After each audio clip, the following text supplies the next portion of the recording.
तडजोडीची वेळ गेली. इंदिरा गांधींसारखा एक घाव घाला आणि पाकिस्तानचे 2 तुकडे करा. तेलंगणाच्या मुख्यमंत्र्यांची पंतप्रधान मोदींकडे मागणी.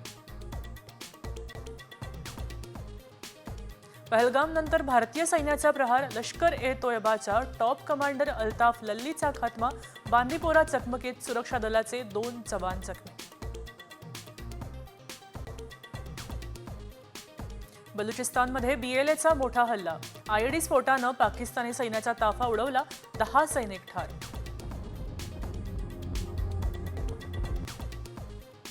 दुकानदाराचा धर्म विचारूनच सामना विकत घ्या. कुणी खोटं बोलला तर त्याला हनुमान चालीसा म्हणायला सांगा. भाजप मंत्री नितेश राणेंचं हिंदूंना आवाहन.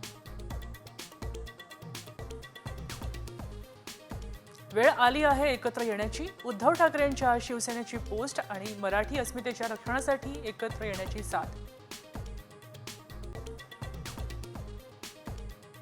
भिवंडीत फर्निचरच्या गोदामाला भीषण आग. लाखोंचा माल जळून खाक.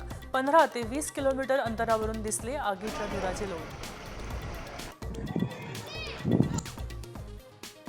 राज्यभरात हलक्या पावसाचा अंदाज. पुढे 2 ते 3 दिवस कोकण, मध्य महाराष्ट्र, मराठवाड्यात हलका ते मध्यम पाऊस कोसळणार.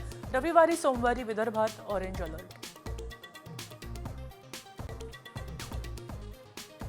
10वी 12वी बोर्डाच्या परीक्षेचा निकालाची प्रतीक्षा संपली. मे महिन्याच्या पहिल्या आठवड्यात 12वीचा तर दुसऱ्या आठवड्यात 10वीचा निकाल जाहीर होणार.